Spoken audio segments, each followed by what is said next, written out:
77 WABC and Bergen Newbridge Medical Center honor the life of legendary broadcaster and our friend, Ernie Anastas. Hi, it's Ernie Anastas. You know, your thoughts can affect how you feel. Bergen Newbridge Medical Center is the largest hospital in New Jersey, providing comprehensive, equitable, compassionate, and high-quality emergency inpatient and outpatient medical care, plus mental health services and substance use disorder treatment. The Bergen Newbridge team can address your total health needs in one convenient location. Call 201-225-7130 for an appointment or newbridgehealth.org.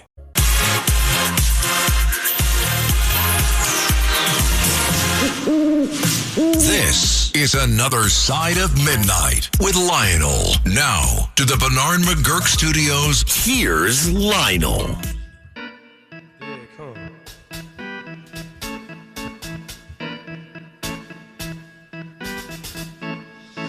Alrighty, Lionel with you. This is Another Side of Midnight. One of the issues that should scare the hell out of you is the notion of the loss of parental primacy and parental autonomy, and the idea of the government coming in and wanting to raise and own your children. When I was a prosecutor, the things that I saw were very interesting. And nothing really got me or scared me really, much like, or anywhere near one particular area, juvenile.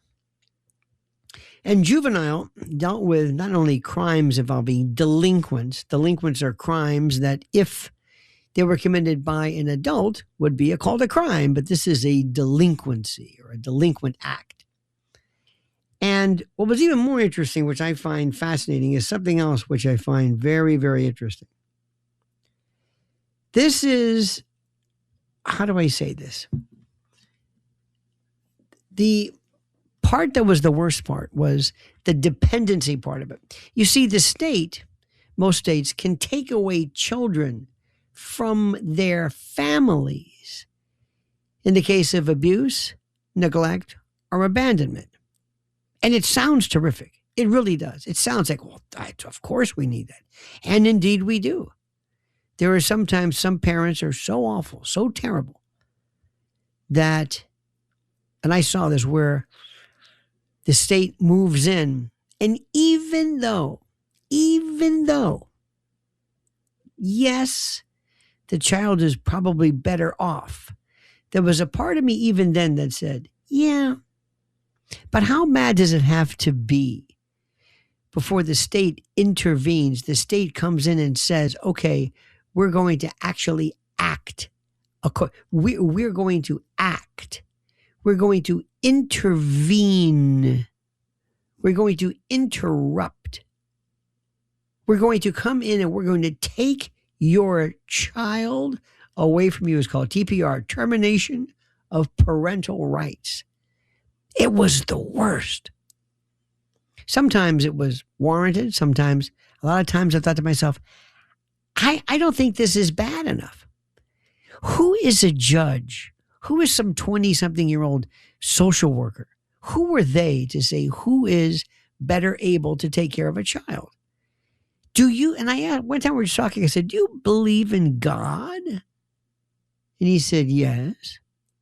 Do you believe that God creates these things, these connections, parenting, parenthood, maternity, paternity? You don't need a state to warrant that, to agree to that, to sanction that.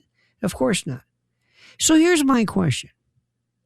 How is it that the state can come in and then, in cases, again, not obvious, there were some kids who were basically abandoned, literally. I mean, if it wasn't for the state, these kids would die.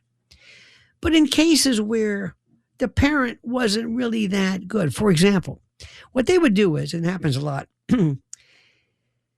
there's some kind of a problem of maybe abuse, of neglect. Maybe there's some kind of, I don't know, some abuse that's there. And by the way, let me ask you a question. If somebody were to ask you what is and is not allowed in terms of spanking, can you spank your child? Can you? You're going to answer yes. You're going to say, in fact, spare the rod, spoil the child. You love spanking. Americans love spanking. And I'm not here to argue one way or the other. But tell me what is and isn't appropriate. Because there is no there's no statute. If you leave a red mark, if you leave a welt, if you leave some kind of a bruise, if you tan their hide, if you take a switch, a stick, a belt, and you beat you or hit them. And people say, oh, we're not beating them. Define beating. And by the way, if you want to get into words, you should see when we go into that. Whipping. Are you whipping your child with the belt? When you think of whipping, I'm thinking Django. I'm thinking Roots. I'm thinking Chicken George. And, oh, my God, Kunta Kinte. And this is horrible. Call the police and ask them, what can or can't I do? They can't tell you.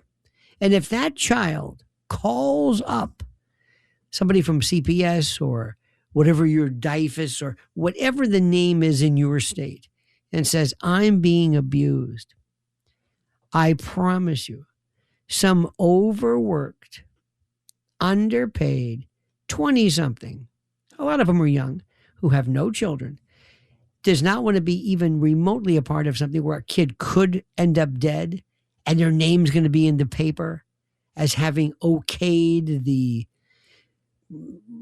child staying. So they will take your kid away. Maybe initially place it with a relative or something. And kids know this. We learned this when sometimes kids were going to parents or teachers and saying, I feel like a girl when they were a boy. And they would have genetic counseling and puberty blocking without the parents knowing. I'm telling you, remember, with all that you have to worry about, believe me, the state loves to destroy everything. It wants to destroy every bit of your autonomy, everything.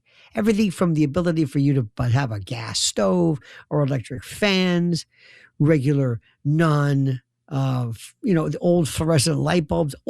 It wants to control everything. It's destroying the tourist industry, the travel industry, the cruise industry. It's destroying everything. And people are sitting back and saying, wow, look at that. And believe me when I tell you this, what it wants more than anything else is your kids. So as we celebrate Mother's Day, ask yourself this question. Do you think there are some people who shouldn't be mothers? What happens when a baby is born to a mother and there's drugs in her blood system? Do we take the child away? And for how long? And then when that period of bonding has elapsed and there's no connection, what happens then? Let's go to the phones, 800-848-9222, 800-848-9222. Let's go to Tom in Chicago. Tom, you're on Another Side of Midnight with Lionel. Hey, how's it going, Lionel? Good, sir. You know, my mom I loved my mom, right?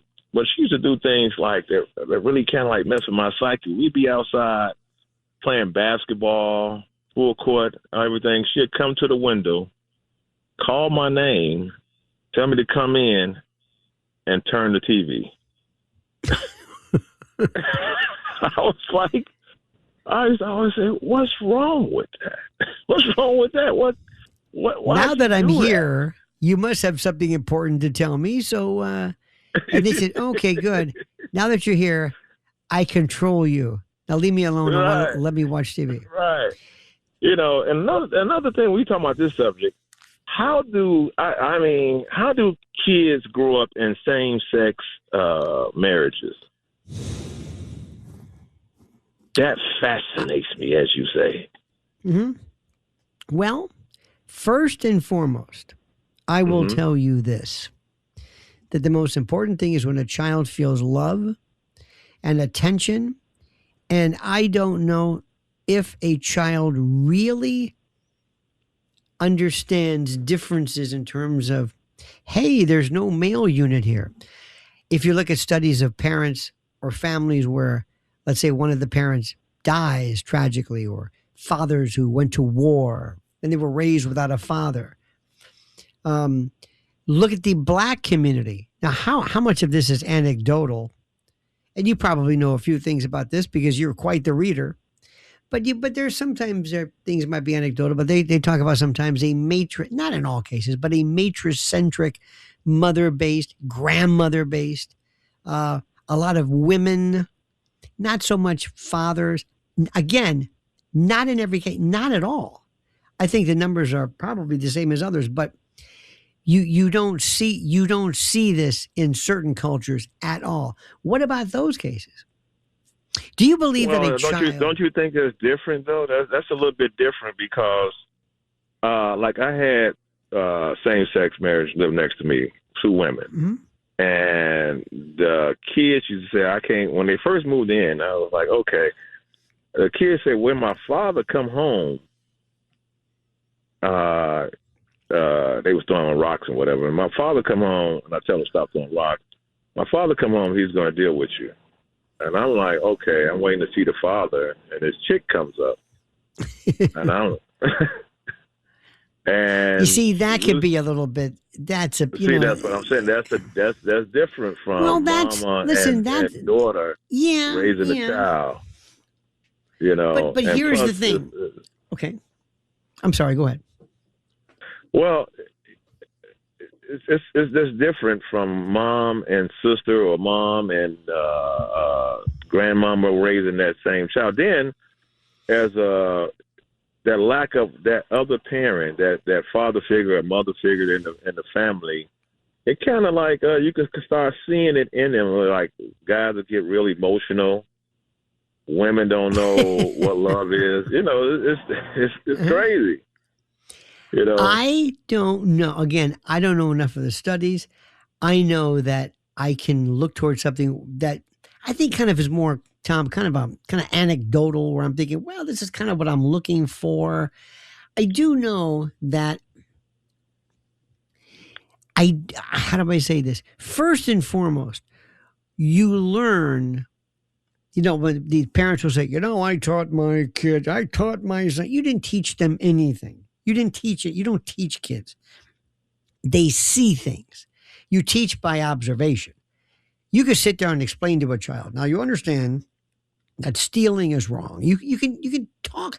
People love. They think they're Solomon. Like they speak so. But when parents show you things, you really learn. And if you have two parents that kind of get along, mom and dad, they love each other. It's not perfection. It's realistic. Maybe you have siblings. And I think that is a wonderful basis for you to live your life because it shows you this is, it's not Ward, June and Ward Cleaver. It's not Leave It to Beaver, but at least it's something. But then again, you'd be surprised how resilient you can say, okay, what if we take that male away? Okay, that's one thing. What if we replace that male with a woman? Let me ask you this, Tom. Do you think that sexuality or gender is elected, trained, or is it just the way it is? Is it inherent? It's just the way it is, man. It ain't. A woman knows, it's like that's a natural instinct to know.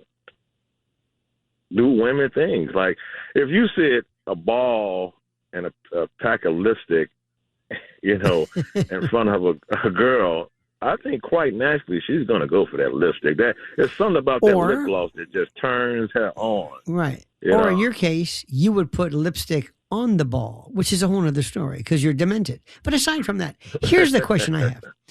Do you know that when they gave blocks to little boys, blocks, right, the little boy would stack the blocks up. How high could they make that stack of blocks?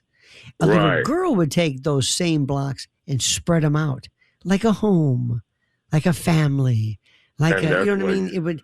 It's a different thing altogether. Let me ask you this question. Go ahead.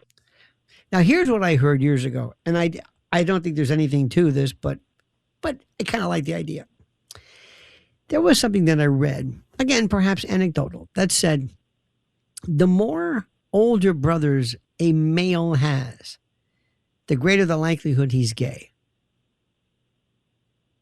I don't know about that. the more, but you don't even know why yet. The more older brothers you have, meaning you might say, let's say there's 5 boys and you're the baby. Okay? Now, here's the way it works. Baby number 1, XY chromosome. Mother looks at it and says, her system kind of says, what is this? I don't know. Oh, well, don't worry about it. Baby is born. Mother's XX, baby's next baby. Another XY. There it is again. What is this thing? I don't know. Well, It's Another Side of Midnight with Lionel.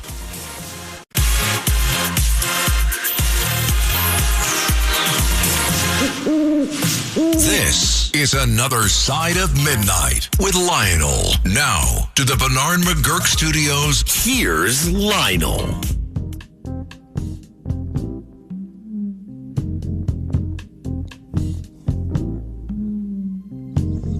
this sounds like that great, that 70s, remember Cool Jazz? There was a great station, CD 109 or 10, Cool Jazz. Yeah, I love that. Cool Jazz. And I know you're not supposed to say this because it's another radio station and whatever it is, but I'll tell you one of the best jazz stations is BGO. And I think it's like, thank God. I loved when we had great radio stations in various parts of the country that you could kind of listen into, and it's wonderful. But when Cool Jazz, it's terrific. I love the Brecker Brothers. And then right around the 80s, maybe. Remember when Fatburger and Spyro Gyra and I mentioned the Brecker Brothers, Lee Ritenour, Weather Report, Chick Corea, CTI, Creed Taylor. It was wonderful. How about this? This is a great story. The disturbing moment, a person was sucked into... I can't see. When something is horrible to me, I laugh. It's terrible. I can't help it. I'm not laughing because I think it's funny. I'm laughing because it's terrible. The disturbing moment, a person sucked into Frontier Airlines engine at takeoff. The collision caused a brief fire, which the airport said was quickly extinguished. This is from the Mirror. This is from the UK Mirror. Disturbing video captured the moment a Frontier Airlines aircraft struck a pedestrian on the runway at Denver International Airport on Friday night. Have you been to Denver? Please come to Denver, Dave Loggins. It's weird. You know the whole Illuminati story about that. The plane, which was traveling to Los Angeles, reported striking a pedestrian during takeoff. Excuse me. How is there a pedestrian at 11:19 p.m. according to... How does this happen? The video shows the plane going down the runway until a loud bang is heard, where the Fox News host left in disbelief over the horror incident. Several passengers could be heard gasping and screaming, while one person screamed in shock. According to the airport, the pedestrian was killed after the collision. It comes after the horrifying control tower audio was released with a chilling 6-word comment about limbs. There were limbs strewn about. And again, I ask you, how in the hell does this happen? How does this even happen? Hang on. A new story here. Just a second. I want you to get this other aspect to it. Just think of the horror of this. Consumed by the engine. Here we go. Death on the runway. This is from the Daily Mail. A loud boom, then screams, I thought we'd die. Frontier crash passengers. I want to know, how was it? The individual is dead. And it's not been identified. Apparently, he had imagined, because you always think about this. I remember as a kid thinking and hearing that you could get sucked into the engine or that you can get sucked out of the aircraft. Now, between that and Spirit and the cruise industry, do you get the impression? I know this may sound crazy, but do you get the impression that somebody may be doing everything in their power to destroy what is left of our ability to travel? Remember the awful story about this one, where was it, JFK or LaGuardia, this woman who was ejected, 300 feet? This I guess this GPS, again, another runway collision in that post TSA problem with the air traffic controllers. You see, I'm not saying this was done deliberately, but what's being done is to remind people how horrible things are, how terrible things are, how dangerous things are. Because what they want you to do is to say, nah, not interested. Look what they're doing to the cruise industry. This hantavirus. They want to scare you. And the news, cable news in particular, are so bereft over the fact that they're losing all of their viewership. They have to come up with something really good and gruesome and sickening to make you pay attention. Coming up, my friend, hour number 2, I want to talk to you about this thing, a very scary thing about the loss of the First Amendment. And by the way, it's not coming from the government necessarily. It's coming from citizens. Because it's not the thought police that scare me, but the thought vigilantes. Well, we're coming up on this special Mother's Day edition on Another Side of Midnight with Lionel.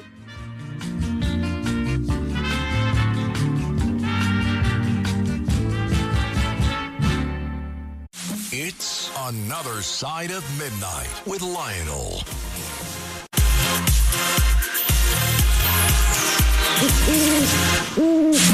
It's Another Side of Midnight with Lionel. Now, to the Bernard McGurk Studios, Here's Lionel.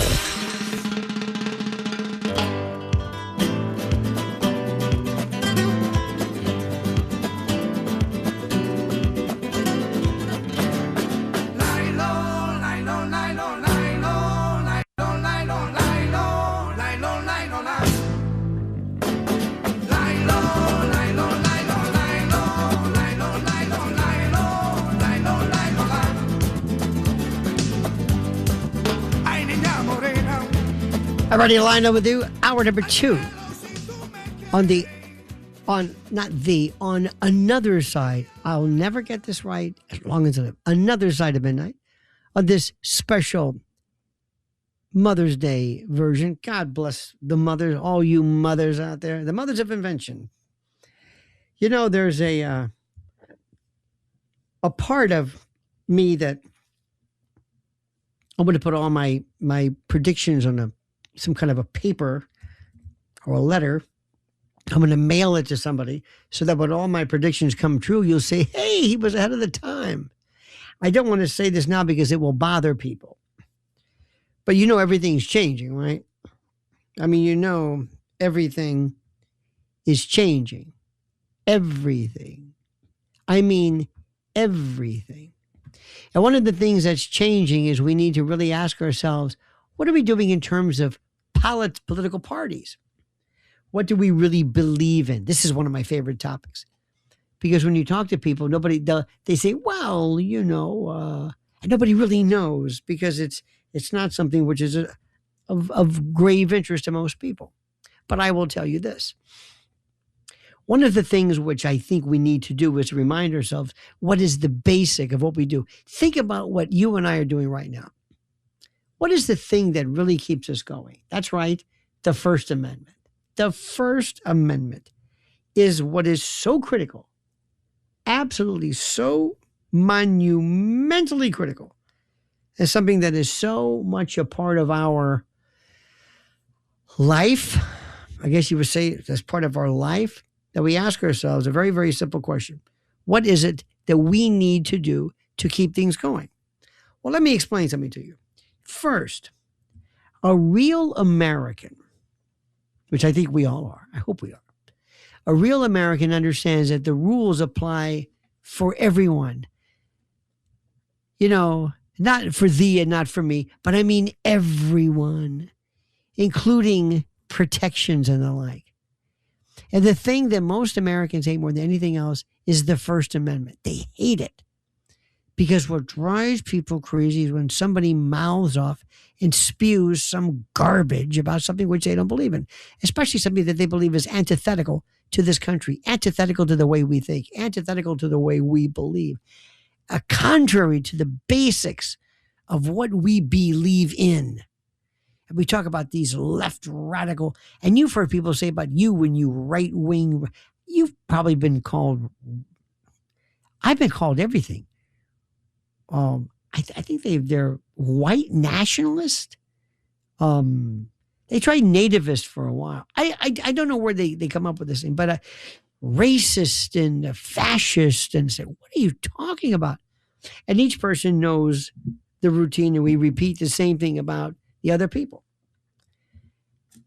But what really is important you understand is, okay, people are going to say this, and they're average Joes, and that's fine, and they don't know any better.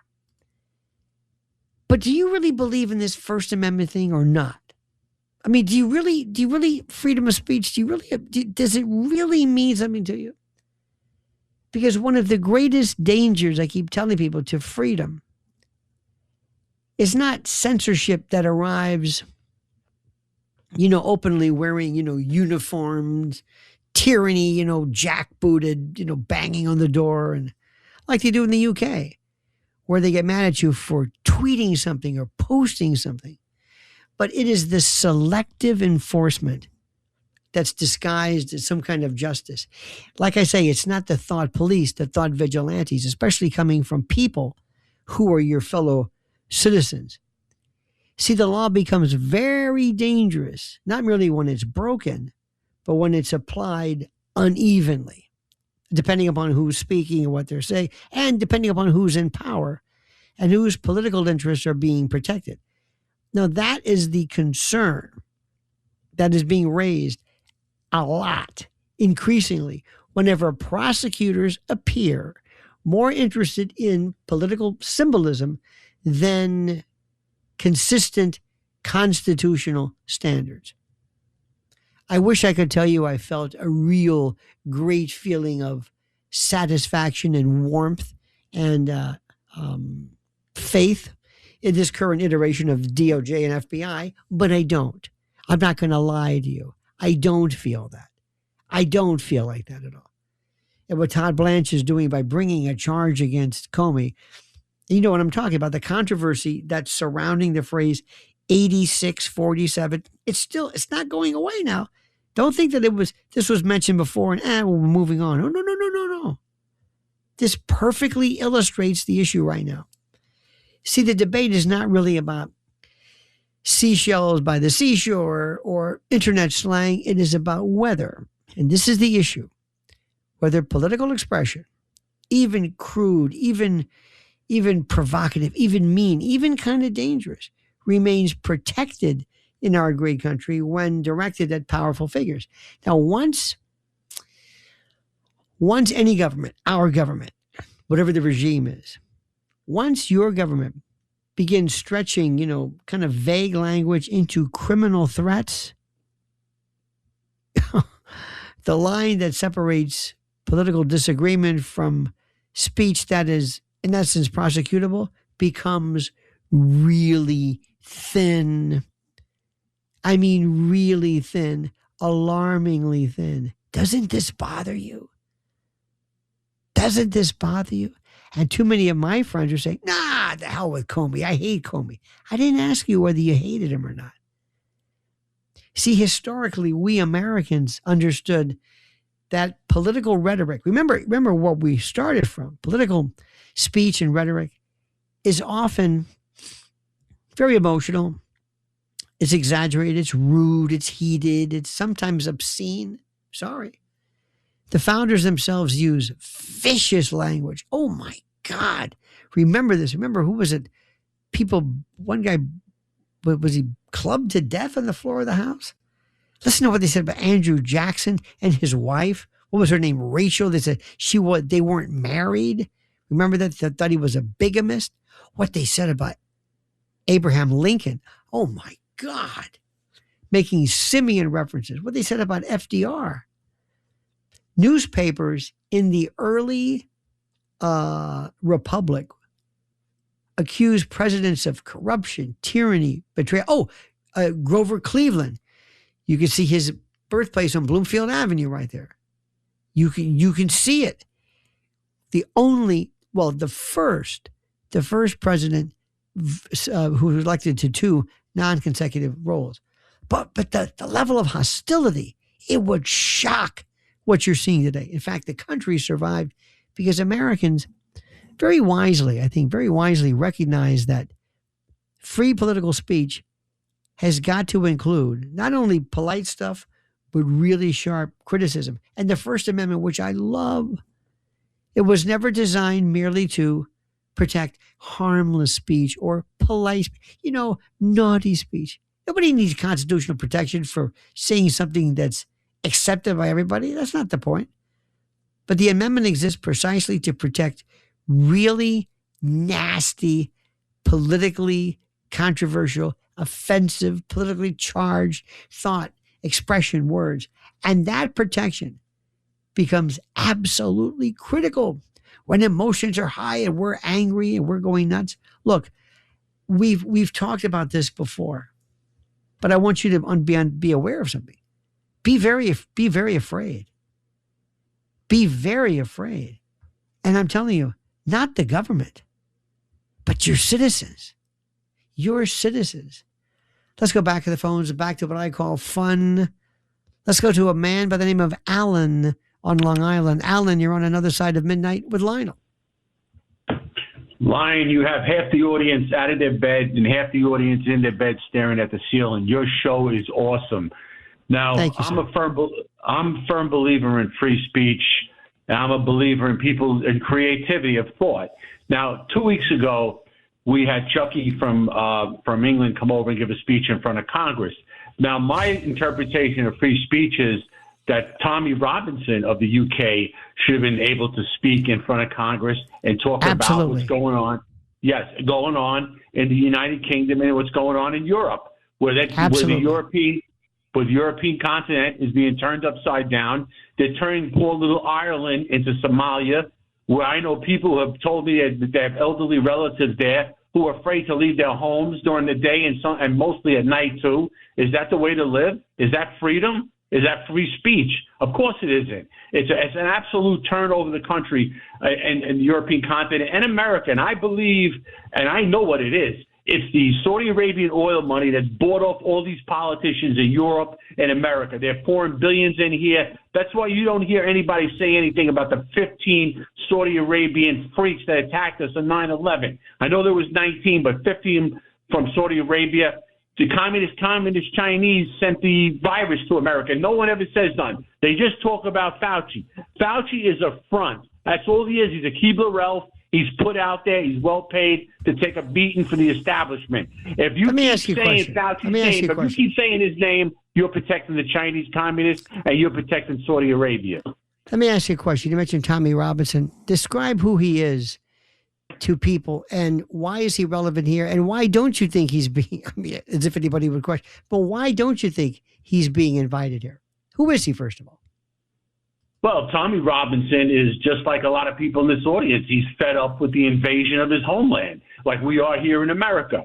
But he's speaking out about it, and he's actually going out there videoing and confronting people who are acting subhuman in places like London and Paris and Rome, and he's taking a lot of heat for it. He's been thrown in jail, and England, his home country, they turn against him. He says something, and they turn against him. They're against him because he is rattling the cage of the powers of Europe who want the European continent invaded. I don't believe any of these politicians over there. They're all liars. But what he's also doing, which is important, what he's also doing is that he is bringing up the fact that there are these grooming, there are these banding, these horrible groups of young men from various parts of the world, certainly not from Europe, who want to groom and sexually attack and confront our children.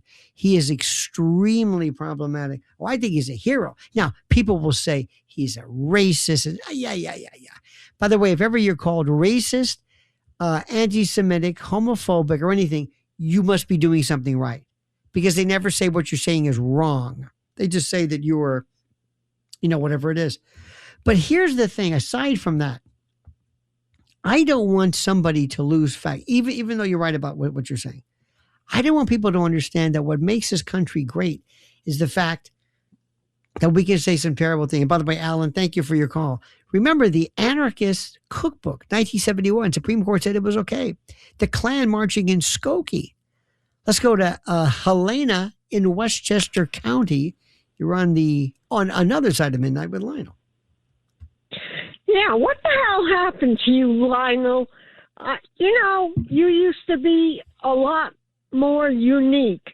Now you're reading crap instead of talking from the top of your brain, and now you're putting the goddamn politics that we hear enough of that crap during the day.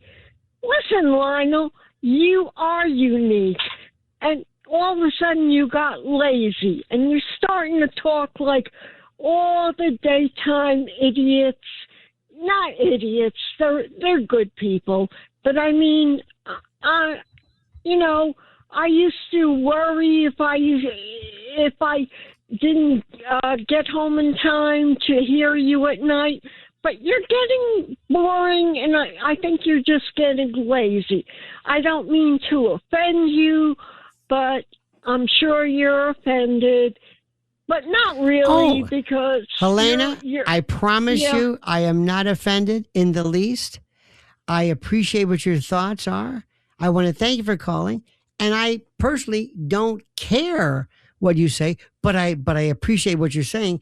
It means a lot to me right now. This is a story which I think is so critical.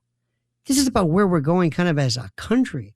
Now, if you want to talk about Martians, we'll talk about that too. That's coming up as well. But what scares me, we're not going to be able to talk about anything or do anything if we lose that very part, that very thing that makes us who we are. And that's the First Amendment.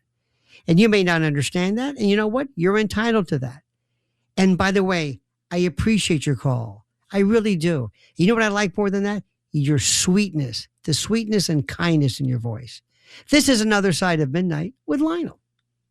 It's Another Side of Midnight with Lionel.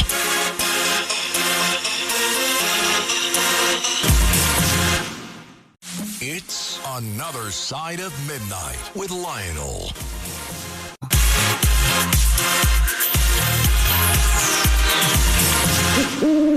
This is Another Side of Midnight with Lionel. Now, to the Bernard McGurk Studios, here's Lionel. Oh, I love this. Grand Funk, I'm your captain. Love this. Love this. Listen to that bass, that sound, the way. This is before Larry Graham and our number is 800-848-9222. Ladies and gentlemen, do you find the destruction of your ability to speak about things, that boring stuff that they talk about during the day? Do you? I can understand it if you do. Do you find that kind of there was a public service piece on very, very good about gun safety, and I'm a firm and absolute adherent to the Second Amendment, and I believe that you should have the right to lock and load. But let me tell you what they're going to do with that one. They're going to take what you're saying, like this one woman who called up, very nice woman, but a little on the persnickety side, but that's okay. Cantankerous, but I'm sure loving in her own way. And what somebody's going to do is they're going to say, I think that this individual, we found out that he might be suffering from, bouts of depression. He might be going to a psychiatrist for mental health treatment. We might want to red flag him by virtue of what he says. We might want to take he's a little paranoid. And you can say, well, yeah, he's paranoid because he was let's say he was in the military. Maybe he was overseas. Maybe he saw a variety of horrors and the like. But what's interesting to note is that they're going to use that and your ability to speak and say things. They're going to use that to curtail another right. Is that boring? Is that the kind of stuff you hear, that boring stuff during the day? And what is this day and night stuff? I don't understand that. That is the weirdest thing I've ever heard in my life. I don't understand it. People always talk about Art Bell. Why didn't they put on Art Bell during the day? Why not? I don't understand. I seriously, that was fascinating no matter what. But what happened was normally they would say, well, we're going to have to put this kind of discussion at night because, well, frankly, it's a little weird. And it was put there and sidelined there almost as a disparaging comment as to the subject matter. See, the subject matter that to me is the most important is the stuff that we should be talking about all the time during the day. Like, for example, all of these UFO reports where nothing's happening with that. Nothing. The JFK report, nothing's happening with that. And how there is a systematic attempt, as many of us believe, and let me make sure I'm reading my notes correctly, because as you know, I read. So many of the thoughts that we believe that are systematically being taken away from us. How do you like that? By virtue of the fact that there are people who want to destroy the travel industry. Do you think that there are almost, how do I say this? That there are memos that go out that say, really, really ratchet up the hantavirus scare, ratchet up the problems with air travel. Let's get people not traveling. Don't you think? Eduardo in Tampa. Eduardo, you're on Another Side of Midnight with Lionel. Hey, Lionel. Yeah, good. Yeah, hello. Well, my birthday is going to be Monday. Miss Mother's Happy Mother's birthday. Day. Yeah, thank you. Yeah. How old are you? It would have been great how if it old would have will been you on be? the same day as Mother's Day. How old will you be, sir? The double 5. Yeah, double nickel. Excellent. Mm-hmm, yep, double nickel, yeah. Well, happy birthday. Feliz cumpleaños to you, sir. Yeah, and I'll be starting a new position at a hospital in Brandon on Monday. What will you be doing, pray tell? What will you be doing? I'll be moving patients around, patient transporter. Whether they like it or not, you're just going to start moving people. See, I think you've been in this room too long, lady. We're moving you. Well, listen, congratulations. I hope it's a great move. Thank you very much. Yeah, hopefully it'll go well, yeah. Well, what's on your mind, my friend? Oh, nothing. Just thought I'd Nothing? give you a call on this. I miss hearing you during the week, but I'm glad you're on. Nothing is on your mind. There is nothing out of everything going on in your life, in the world, around the world, in the news, No out of the serious topics news. at this time, yeah. There is serious nothing. topics. Don't let our previous caller hear you. She may call you and execrate you for daring to do that. Oh, Well, listen, yeah. I wish you the best. And listen, let me also Thank you say very much, Lionel. happy birthday to thank you, very my much. friend. I'll enjoy the rest of the show. Thank you. Thank you, sir. Thank you. That was Eduardo. Very, very honest. Russ in White Plains. Russ, you're on. Okay, very good. I like that. Russ, you're on Another Side of Midnight with Lionel. Thanks, Lionel. You sound a lot more relaxed, and I think it's better for you in your health.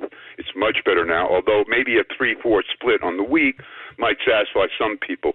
But, Lionel, like you said, fear works to motivate people. That's why they go about climate change, the nukes in Iran, and the immigrants.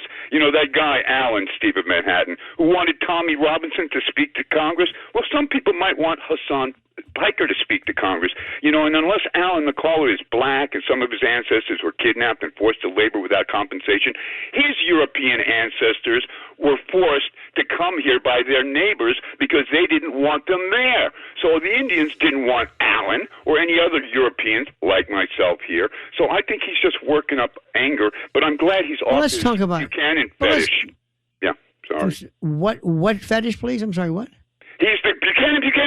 He's the fetishist. Oh, listen, why don't we do this? Wait, stop for a second. Stop. Do you know that there is literally No one who knows what you're even talking about. For us to talk about somebody else who's not here, let's talk about you. Russ, what are you thinking about? Not other callers. What are you thinking about? Well, when someone calls up that's racist, I think. Hey, stop for a second. We're not talking about that anymore. This is boring. Okay. I saw that. What right now do you think? Do you wait to see what other people say before you react? Out of all the situations, all the things that are going on right now, what do you find fascinating? Do you think there's going to be ever anything said or done regarding these UFO files? You know nothing's going to happen, right? Nothing. UFOs? Well, I'm just waiting for Bigfoot. I saw that Sasquatch was a female. You see that picture from 1967? Sasquatch is a female? Listen, I have very random thoughts, Lionel. I just like hearing you on the weekends much, much better. And that crazy woman that wants you to be nasty with the callers, I don't think she wants me to be nasty. I think, no. No. Listen, Russ, I appreciate it. Thank you very much. Have a good day, sir. Nobody calls about inside radio. Nobody says I don't know who the hell he's talking about. I have no idea. And you don't either.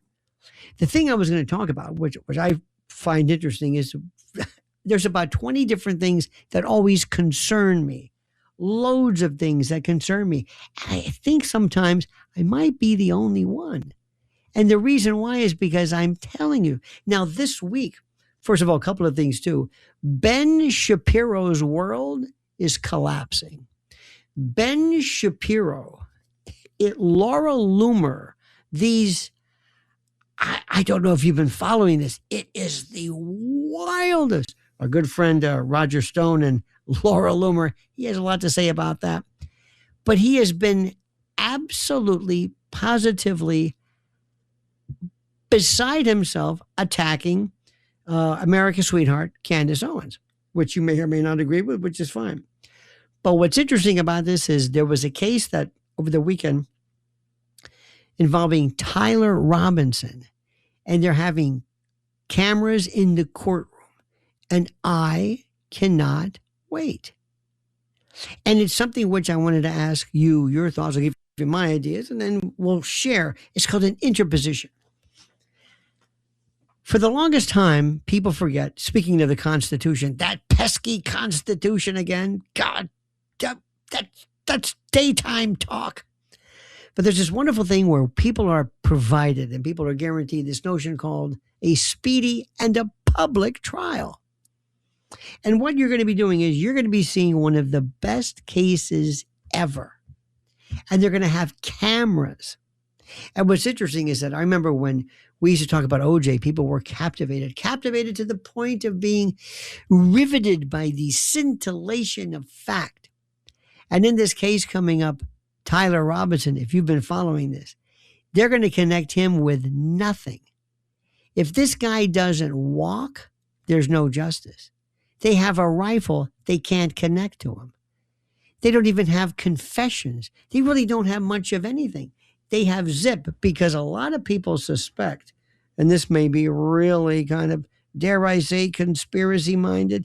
They have a lot of people who suspect that he might respond or he might need or he might be, dare I say, that he should have been, for lack of a better word, set up. Mr. Lee, if you could text me the particular passage, the secret code numbers, I would appreciate that. You see, Tyler Robinson, who, by the way, is the putative murderer of Charlie Kirk, Tyler Robinson didn't shoot anybody. I mean, nobody. Zero. And the more people are looking into this, the more they're realizing, wait a minute. None of this gunshot stuff is even consistent. You see, we've never had, with what gunshots are. You see, in the case of things like, how do I say this? In the case of JFK, RFK, others as well, there was never a doubt that guns were used. Never. The question was whose gun? Whether it's MLK, RFK, we knew it was a bullet for sure, or a series of bullets. From where is a different story. Do you know that in the Tyler Robinson case, they're not even sure if it was a bullet or where it came from? or from what angle. And this rifle that they have, now think about this one.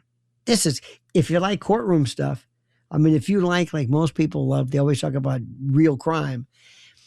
What's most fascinating about this is that the rifle that they found, this rifle, there was no indication that it was even fired. And one of the reasons why it wasn't indicated that, or indication that there was no fired, was because it wasn't. You see, they had these dogs. These dogs were wonderful. And these dogs that were sent out, these dogs could, pardon my French, they could smell a fish fart. And they are so sensitive to everything. And they went past this rifle repeatedly. The reason why? Because it wasn't fired. An FBI agent found it.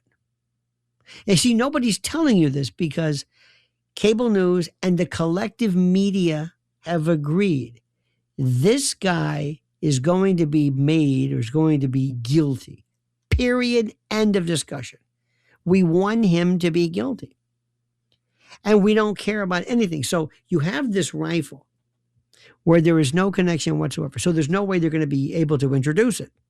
And if they don't introduce it, and if they can't introduce it, then that means there's no connection to it. So imagine you're a juror and you go back there and you're supposed to find him guilty. Based on what? Then there's the issue of, well, did he admit to anything? Did he admit to the crime? Admit to what?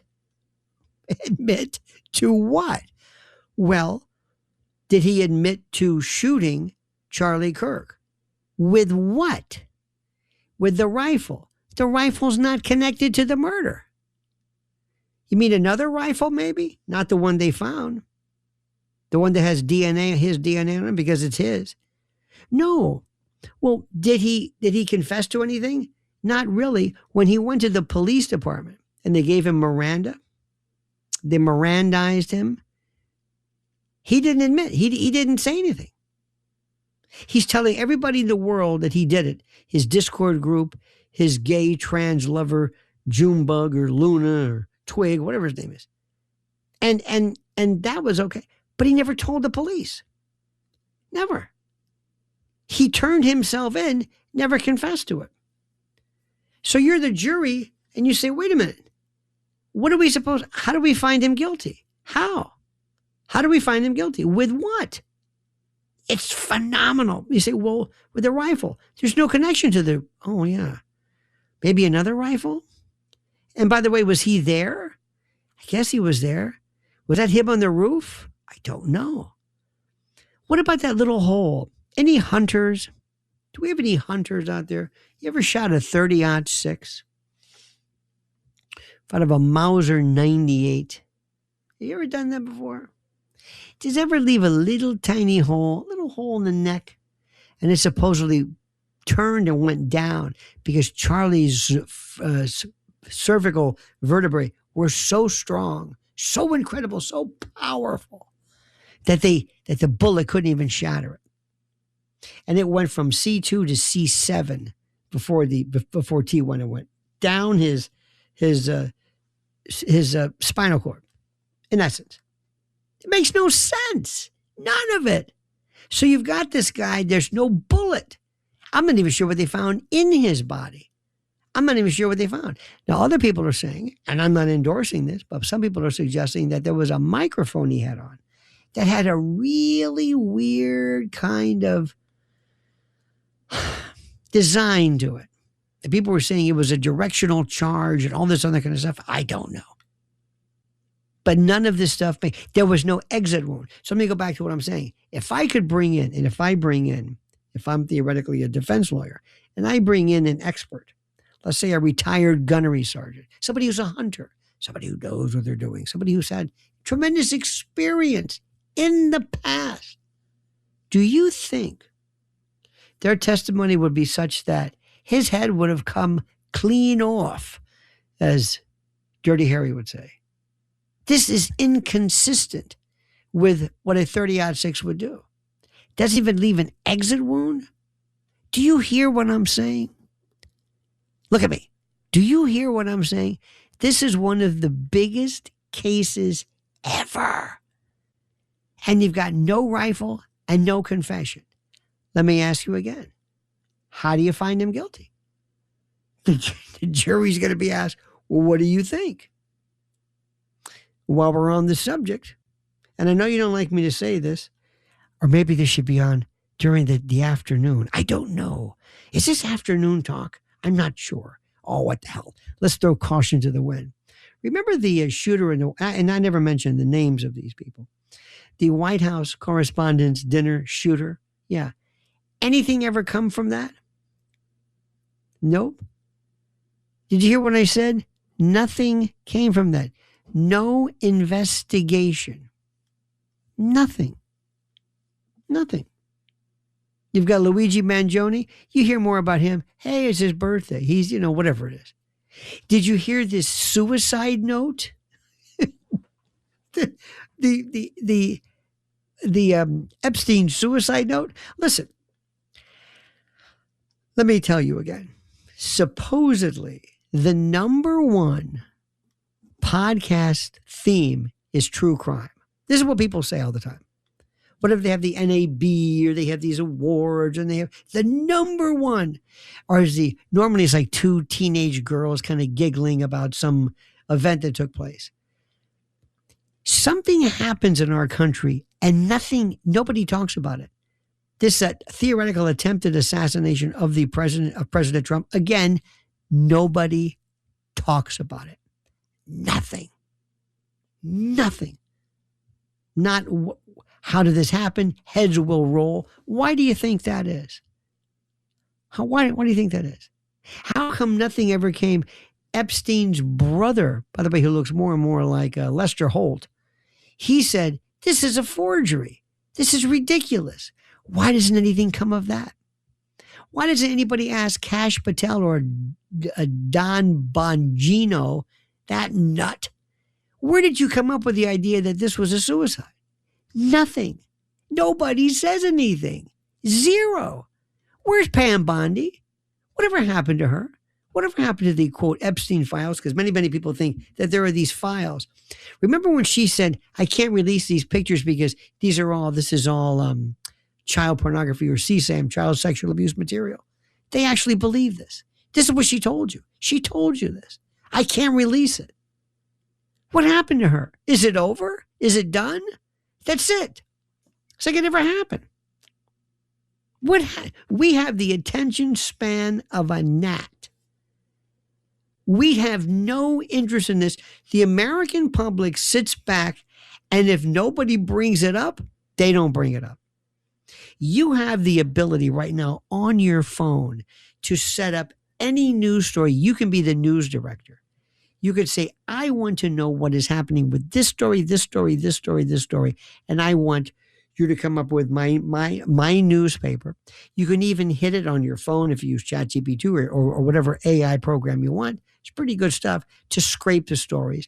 And I want to hear this reduced to a recording where you can actually hear a kind of like a playback. So you can listen to it if you want.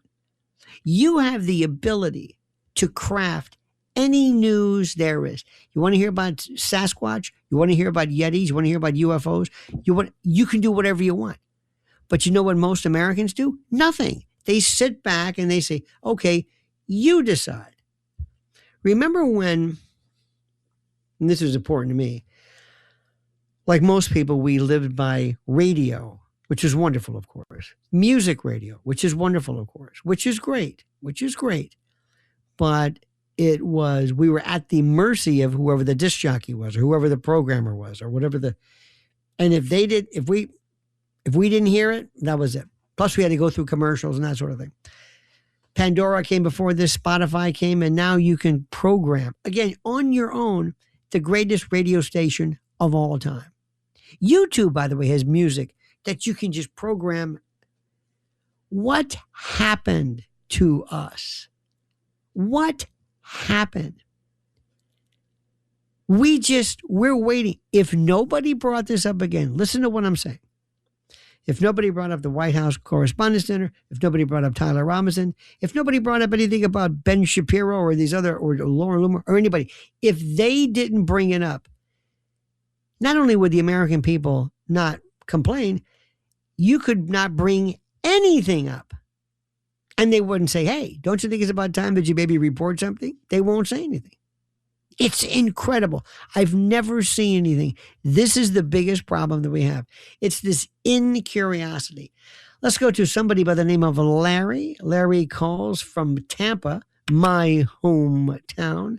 You're on another side of midnight with Lionel. Hi, Roger.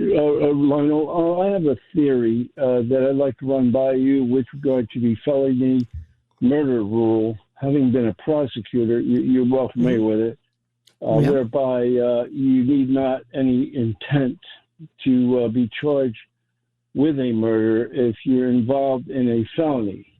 Correct. And a death occurs during the commission of a felony, right? Yes, sir. And what would that apply to in this case? Well, what I'm thinking is this is a little bit off your topic, but with regard to the prior administration, whereby you had a conspiracy to engage in allowing an invasion, a mass invasion of people to be unvetted and proven to be from other, let out of jails and all those kind of dangerous people. And so I would suggest that there was a conspiracy to evade immigration laws. Okay, let me stop you right there because you said about 5 different things. What the felony murder rule has to do with this, I'm not sure. But here's my first question. Okay. I'm the judge, you're the prosecutor. And I say to you, counselor, prosecutor, what is the first piece of evidence that you have that there was a conspiracy to illegally, not to, because you do know that you can drop any of the border restrictions, you can let the wrong people in, you can do it out of negligence, it's not a crime, it's just bad, it can be done bad policy, bad, whatever it is. But what evidence do you have, sir, that there was something that was done illegally, that this was a conspiracy to deliberately subvert and destroy the sovereignty of this country? What was that, sir? Well, let's start with Alexander Mayorkas, who had a duty to keep the people out, and he was under the he was granted the authority under the auspices of the Trump administration, and the Biden administration. The Biden administration, right? And he was required. He's a derelict of duty by allowing these. Let me stop you right there. I agree with you. I think he should be. If there's 2 people who really, I'm sorry, Fauci and he need to be brought to justice. But that's not going to happen because it never happens to anybody. But I am telling you that when you are allowed to perform your job and you do it poorly, you do it horribly, you do it terribly, you do it negligently, that is not necessarily, it doesn't rise to the level of being able to prosecute them. If we went after people who were negligent or really nefarious, if we went after Zoran Mamdani and others, and we took what he did, he's the mayor of New York, of course, and we took what he did, not as examples of negligence, but just a criminal type of conspiracy, we'd be prosecuting everybody. And clearly, that doesn't violate the law. It's bad governance. It's stupid. There were people who believed that President Trump was violating the law by having ICE agents act in ways that many people thought were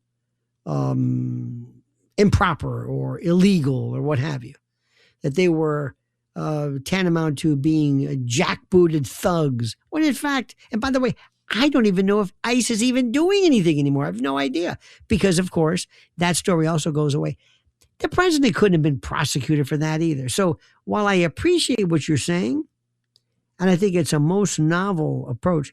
Nobody can be charged with felony murder or something, Mayorkas or Fauci for that. You don't think Fauci in his dereliction, the people who died of adverse COVID reactions? Dear God. He knew that he might have been, if you can prove he was paid off, or it's never going to happen. But Larry, I appreciate your call. It's an excellent point. I want to ask you this question again, and I hope this is okay for overnight, if you don't mind. I hope it doesn't sound like that boring daytime stuff, as that one lovely woman called and suggested. What do we do with stories that just stop? Can you imagine if one day your parents said, "Hey, where's your brother Timmy?" "What? Your brother Timmy?" "My brother Tim? Hey, you're right. I haven't seen him lately." That would be like this. We just forgot. Or we just said, "Oh my God, you know what? Weren't we talking about that?" "Yeah." "Weren't we talking about the Epstein?" "But yeah." "Whatever happened with that?" "I don't know." "What happened?" "We just stopped talking about it." "Well, what about this?" I don't know." "What about the White House Correspondents' Center?" "I don't know." Why is that?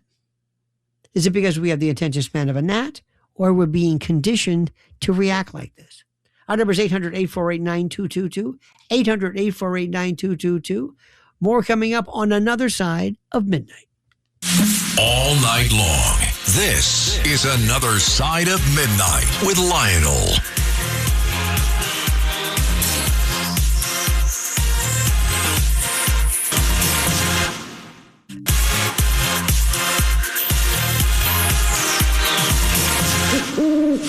This is Another Side of Midnight with Lionel. Now, to the Bernard McGurk Studios, here's Lionel.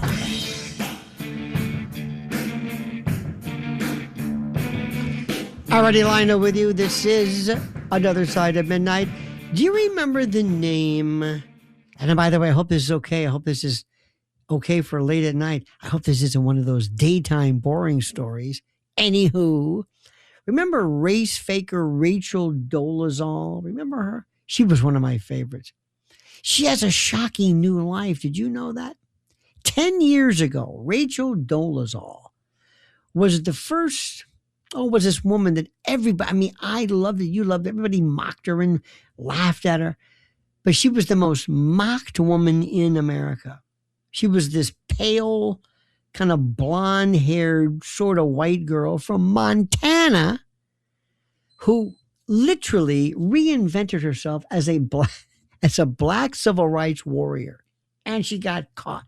Remember that one? When the reality or the truth was finally exposed, she lost her career and reputation overnight. Now, the 48-year-old woman has legally changed her name to, you ready for this? Nigerian-inspired, hang on, Nkeki Diallo. Nkechi. I don't know how to pronounce this. That's like Ndragada. Diallo. Remember Amadou Diallo? Anyway, this is Nkeki Diallo. And she lives in a $300,000 spacious home in Tucson where she raises her youngest of 3 sons. Guess what she's doing right now to make ends meet? Guess what she's doing. That's right. She makes and sells art, but her primary source of income comes from OnlyFans. And she also says she is training to be a sex coach. Now, ladies and gentlemen of the jury, may I ask you a question? And please, this is a family show, for the love of God, even though we are over, this is late at night. What exactly is a sex coach? What do you do? Like you walk up and down the sidelines like Vince Lombardi with a whistle? Come on, let's go. Push it, penetration, let's go, go, go. Offsides, blooper.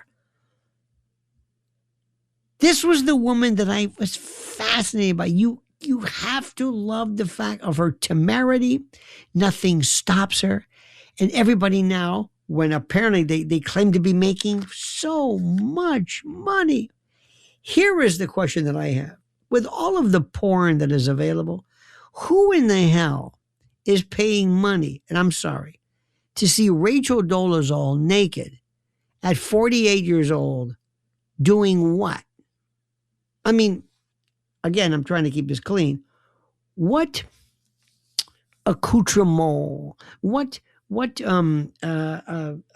benefits, talents does she have that is so unique, so great, so over the top that people would spend money to see her ply her wares? And there was a question I've always thought, and I said it even then. And then when I brought it up now, people said, "Oh, you can't say that." If a person can claim to be a man when they're a woman, or vice versa, please tell me why a woman cannot say, "I'm black. I'm black." Tell me one thing that race involves that gender doesn't. People say, "You can't say that because you don't have any black parentage and there's this genetic event." Oh, really? Okay. So you're thinking almost like, okay, well, what about gender? Well, that's different. That's a mindset. Well, as far as I'm concerned, I'm an Aleut. I'm an Inuit. I'm an Eskimo. I'm an African-American Eskimo. Phenomenal. The final hour open, my friends. 800-848-9222. We're talking about a variety, a bevy, a cacophony, a myriad, a mosaic, a pastiche, a myriad of subjects, a gumbo. But I'm warning you, some of the stuff that we talk about, maybe some of the stuff that people might talk about, you ready for this? During the day. I know. Perish the thought. Final hour coming up. Stay tuned.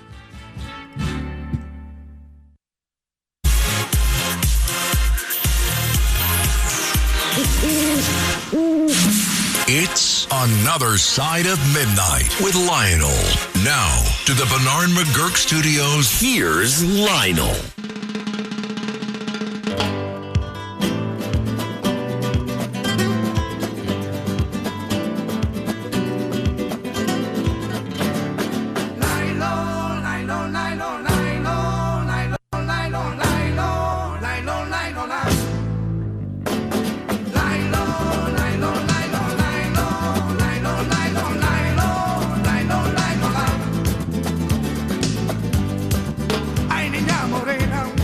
Everybody, Lionel with you. This is the final hour of this thing of ours on Another Side of Midnight. Again, happy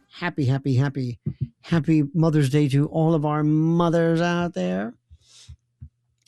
And also, remember too, mothers are adopted, they're natural, and also there are people, I always feel some people who cannot have children, or who maybe by virtue of some kind of a problem were not able to. In any event, I always think of them, and I'm very, very mindful of that. But in any event, happy Mother's Day. Did you see this one? Hantavirus. If you can't see what's happening, this is the New York Post. I like the way they write. They're great writers. It's very, very good. The hantavirus, and I'm reading this, by the way. This is a story. Just don't want to scare you now. I want to read this to you so I don't miss anything.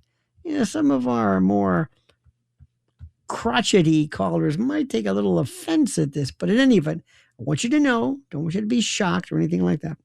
But the hantavirus stricken HV Hondius. This is it. Hantavirus ridden, and then it says hantavirus stricken. Two completely different ways of saying this. Anchored in Spain Sunday morning after the outbreak on the ship left 3 travelers dead and sparked global concern over a possible wider spread of the rodent-borne illness. Can somebody please tell me, maybe you can do this, maybe you know more about this than I do, but how is it that this is being spread?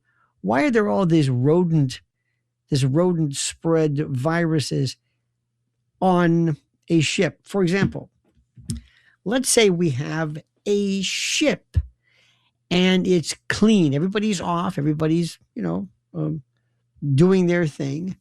And then, lo and behold, after it's cleaned, it picks up new people and the virus is back. So was it there the whole time? Did a new hantavirus person enter with it? More rats?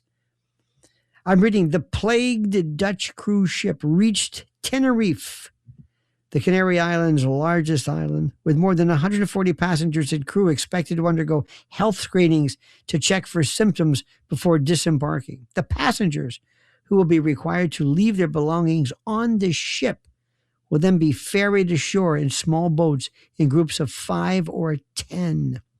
Fears have surged in recent days ahead of the doomed ship's arrival. Let me get down to brass tacks. Do you see what I see? Now, I've never been one of these people who has suggested that everything about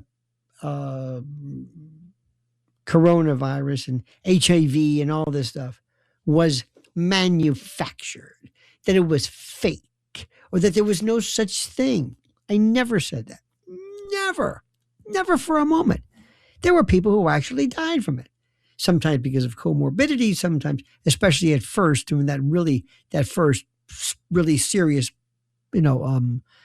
blast, so to speak, hit. So I've never been one of those folks. And there are people I know, they take their incredulity as to the following part, which I'm going to address, and they spread it.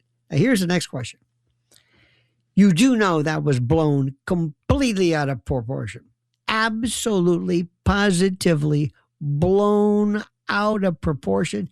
And the local cable news and local TV loved it because people were watching. It was great because when people start to watch, when numbers go up, when metrics go up, it's only natural. You double down on it. I remember one time there was a thing we watched. They said at the Javits Center that there's ambulances. I'm telling you, my wife and I said, well, let's walk down because it's not too far from us. We walked down. There was nothing. I'm thinking, where are the ambulances? The best one I heard was that there was a hospital that said they had trailers, like tractor trailer, but refrigerated trailers to hold all of the dead bodies. There were none. There were no trailers. Not that there were no dead bodies, there were no trailers. I'm thinking, what's going on here? And it made me realize, I see. I see how this thing works. And what's also great, too, is it made people crazy. So let me ask you, do you believe, do you suspect, do you know that they're trying to bring this out again? And more importantly, and this is the most difficult part about this, do you believe that there are people who love this? Do you believe there are people who felt alive during the entire COVID moment? Do you remember 7:00 at night?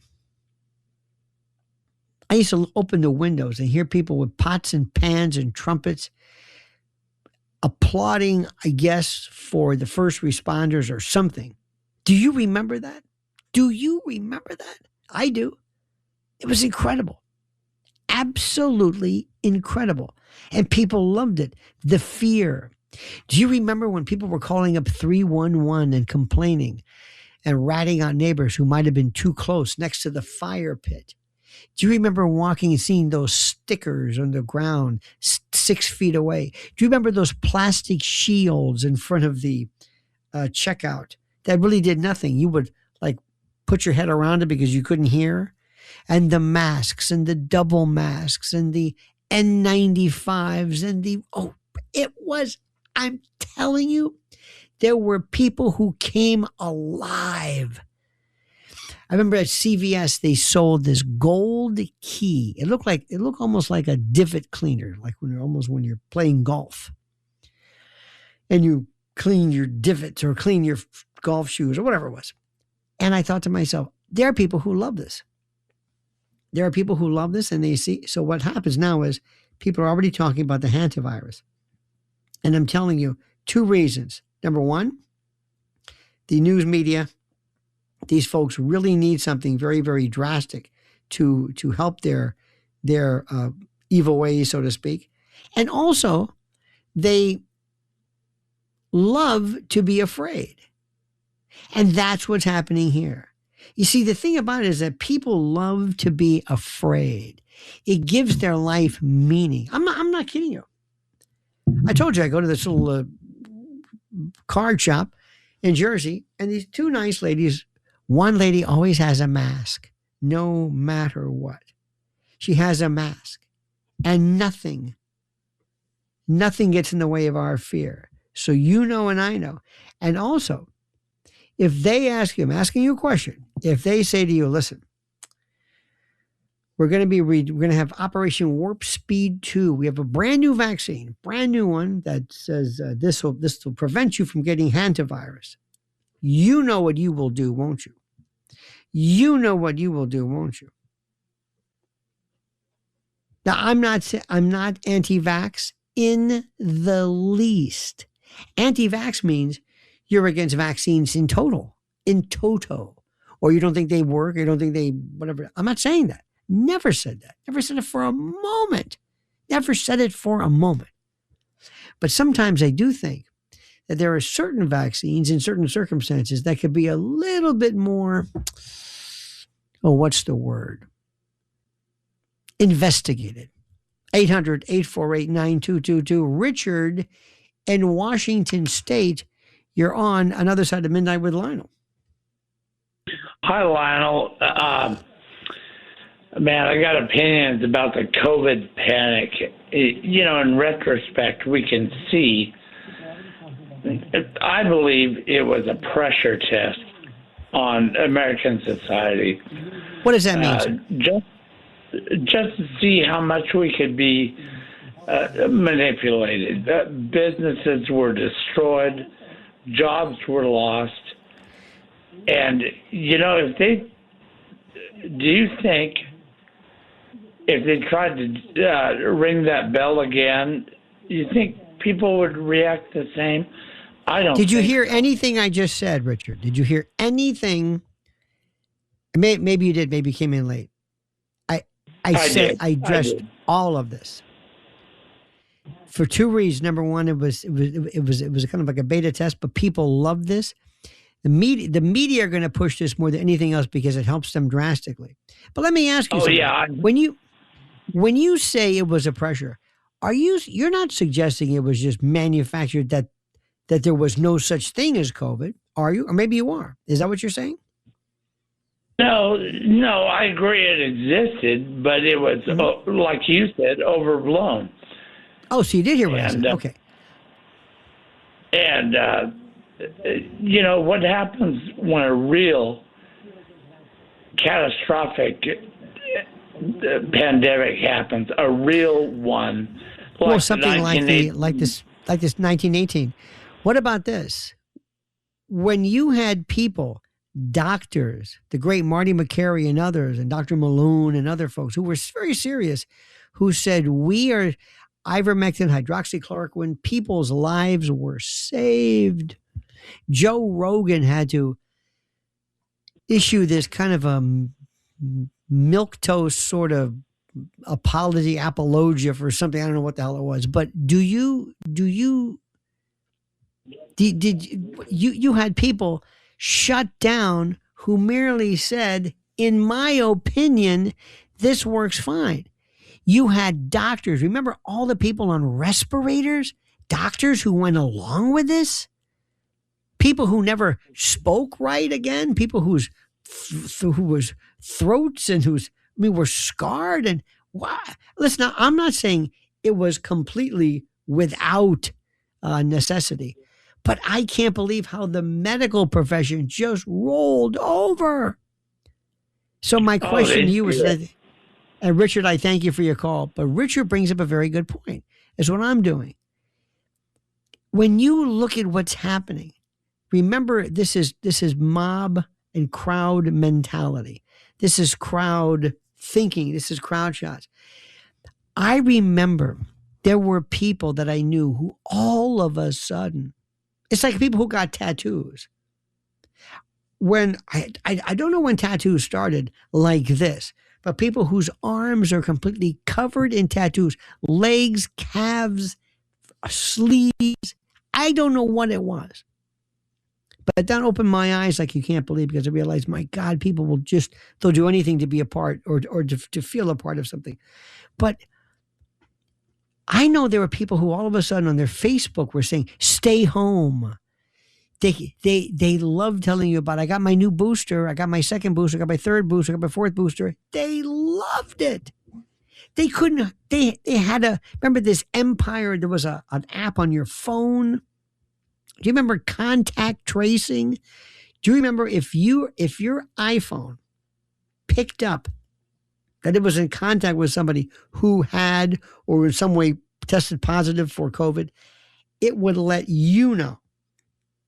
And it would also report elsewhere that you came into contact. This was a beta test, not that it was created, but they wanted to see how will people react, how far will they go, what will be the role of doctors, how fast can we set up, shot sites, and it taught us everywhere. It taught us everything about it. And I'm telling you, if you don't see what is happening, if you don't see what's happening right now and how we're getting into that kind of mindset again, this time regarding hantavirus, then you didn't learn a thing. Our number is 800-848-9222, 800-848-9222. And also, don't forget, a story coming up. You thought all that trans athlete stuff was over? Like I told you before, not even close. This is Lionel with you on Another Side of Midnight. It's Another Side of Midnight with Lionel.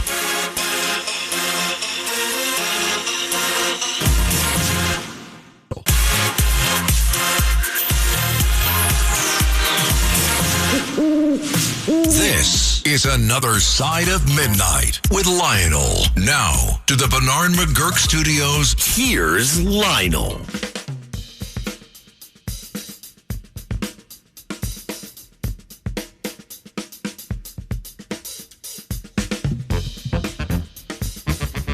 Alrighty, Lionel with you. Sounds like Tower of Power. 800-848-9222. Happy Mother's Day to our mothers out there. You mothers. We're talking about, again, this story, which, now remember this. Don't expect anybody on cable news to tell you, will this be hyped? Will we be doing the same thing we normally do? I'm telling you, it's once they get onto something. Remember the rat that supposedly pulled a piece of pizza down the subway steps? Turns out it was bogus.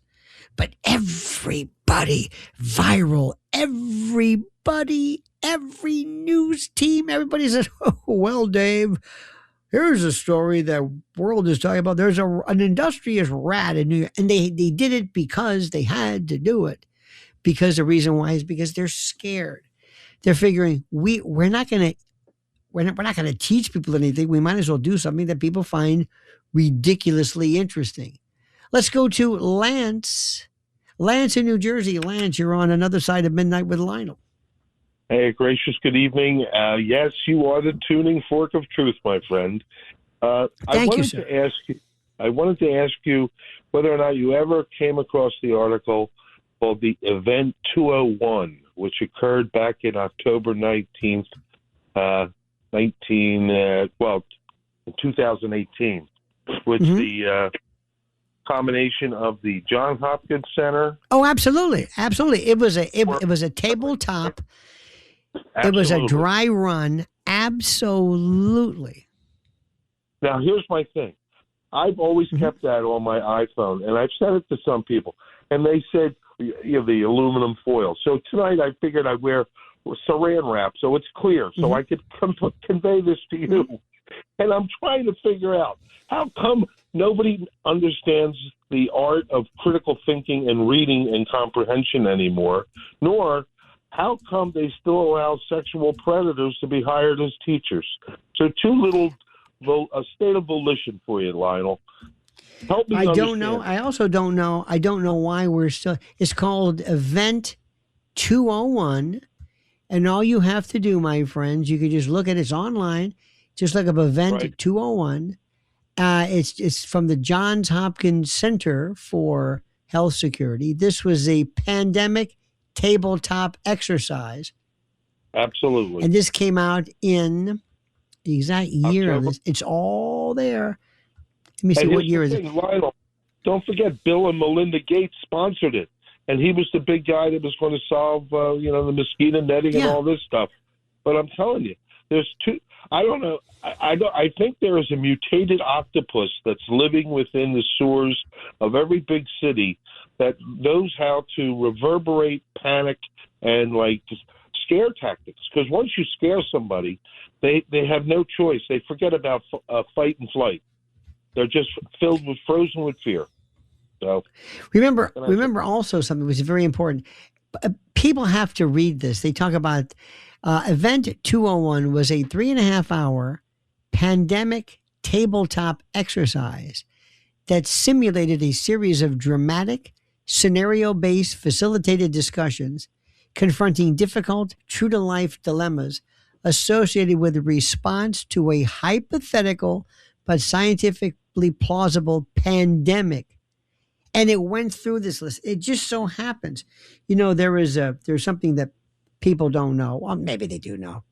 Did you know, my friend, that on 9/11, there were, on that date and time, about 15 or so, 40, 30, I don't even know the number, drills. There were hijacking drills on the day of 9/11. So the moral of the story is this: if you're going to pull something off, the best time to pull it off is when you have drills, or to make sure the drills coincide with what you're doing. Now, when you tell people this, they think you're out of your mind. You're crazy. But what they know, Bill and Melinda Gates and other people, maybe not Melinda anymore. And by the way, Lance, thank you for your call. They know, whether they're CFR, whether they're Bilderberg, whether they're whatever the group is, they know that if they do this exactly at the same time, you're not going to say anything because you'll never read this. You'll never know about this. Nobody will tell you this. Where do you find out about this stuff? You listen to us, you listen to other people, and you listen to folks who are from, let's say, news bases who are not necessarily the first people you would ever think of. Danny in Westchester. Danny, you're on another side of midnight with Lionel. You're scaring the heck out of me, Lionel, but I'm loving it. First of all, last year, Gene Hackman's wife died from the rodent dropping bacteria. Yep. Hantavirus. That's correct. And also because you're a legal mind, it's also interesting, because the heirs could fight and debate who died first and where the money would go, because they claim she died first, so that protected Gene Hackman's heirs. Because if it was the other way around, her family could have gotten the money. So who knows? Well, that's why we have in probate, there's a simultaneous death clause where you go through each scenario, and then because if you can't determine who died first and that sort of thing, so the simultaneous death clause is normally injected in there. But when I bring this up, Danny, and I talk about this, Danny, don't you think most people would normally be propelled into saying, I've got to learn more about this? Do you mean to tell me that they knew everything? I said they knew it's like they knew it was coming. Like they knew it was coming and they were ready to go and they made sure. Now, let me ask you this. Do you think there will ever be a time when our country shows at least a passing interest in critical news stories? Do you think that'll ever happen? I know I sound like a broken record, but do you think we will ever say, wow, people are calling up their phones, they're Congress they're flooding the switchboards with, listen to me, telegrams saying, what do you know about this? You think that's possible? Well, the American people are trendy people, but still, I'm more fascinated by people in the media, could be anybody, everybody protected Communist China. They sent it here. They had that virus going wild in China in October and November and December of 2019. They were locking people in their houses, but people who were sick, who had a fever, they let them get on planes and fly to Europe, Australia, and the United States. They basically wanted to destroy the Trump presidency. They accomplished it because well, go ahead. I'll finish. Go ahead. No, Danny, listen, I thank you for your call. Remember when President Trump called it the Wu flu? Remember that? Remember they called it China. He used to say China. He called it flat out, and they called him racist. Let me just step back from him with you. And people may not like this because it makes people scared. Or as you say in Hell's Kitchen, scared. If I'm going to run the show and people are trying their best to destroy countries around the world, they seem to be trying to do it the old-fashioned way with bombs and conventional weapons and that sort of thing. But if I really wanted to go after somebody, think about what we're going to be doing. First, weather modification. Weather modification, geoengineering, don't ever call it chemtrails. Weather modification, geoengineering, that's the first thing. Droughts, I can destroy your agriculture. I can destroy crops, food sources with a drought or with flooding, depending upon what I want. That's number one. Number two, if I know there is a particular sensitive tectonic plate configuration in, let's say, the Pacific, and I'm able to go and apply through directed energy weapons, through some kind of Tesla wave focus or foci, if I hit a particular tectonic plate configuration and I can trigger an earthquake out there in the ocean, that's a tsunami. I can wipe out huge swaths of your coastal, of your land. And then when you're just bereft and totally on the balls of your arse, I then come along and say, oh, I'm so sorry for your loss. By the way, we can help you rebuild so long as we own what it is at the long run. And the next thing is, of course, bioweaponry. Bacteria, viruses, nerve gas, that sort of thing. It's perfect. Next, of course, EMP. Knock out power grids. Remember, I'm not dropping any bombs. I'm not dropping any bombs at all. Nothing. I'm not sending out the Gerald Ford or fighter escort battalion. No.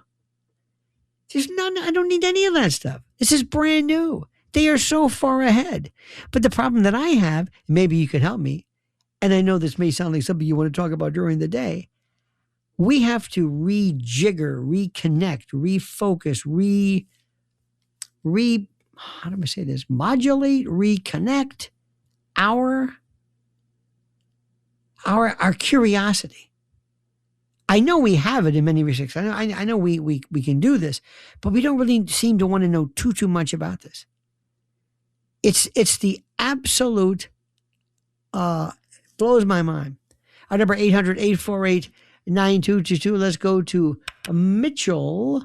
Mitchell, I believe you're on another side of midnight with Lionel. Michelle. I'm sorry.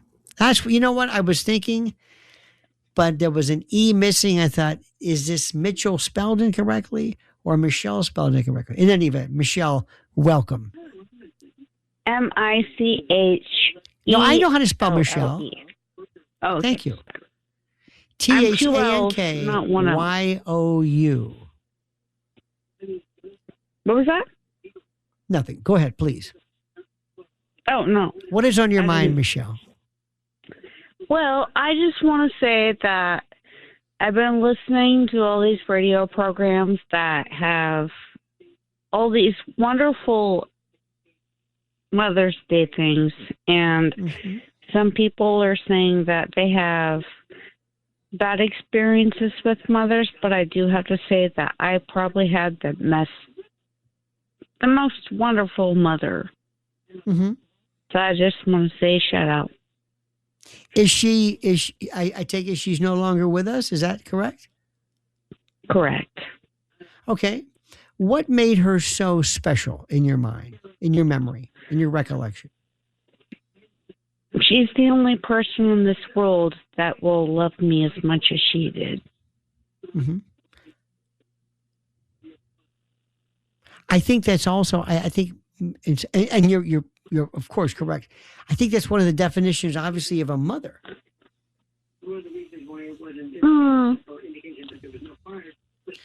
You don't think so? Some Do you people have a radio have on in mothers. Do you have a radio on in the background? I do have background noise, but you know what? I think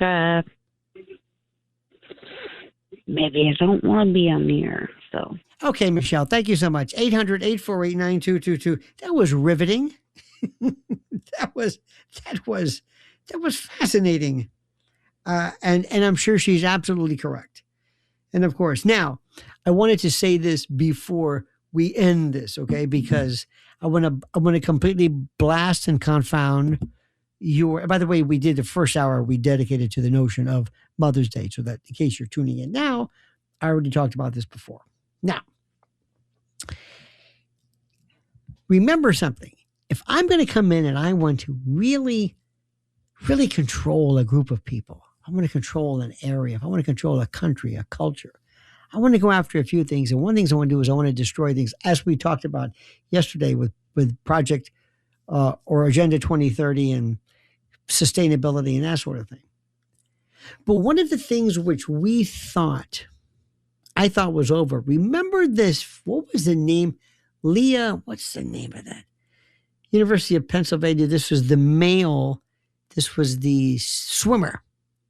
This was a man who all of a sudden said, I'm a woman. And he broke all kinds of records. Leah Thomas or something, I don't know. And we thought, we were under the belief that this somehow was fixed, that President Trump and Pam Bondi and the legislature, everybody would fix this ridiculous policy of having men in drag, in effect. Well, a trans competitor at a California girls track meet swept the field in multiple events Saturday, while protesters outside demanded biological males be barred from competing against girls. At the CIF Southern Section Division III preliminaries held at Yorba Linda High School. I think that's where Nixon was from. A.B. Hernandez, a senior from Jurupa Valley, delivered commanding performances in all three jumping events against female athletes. Why? Because he's a dude.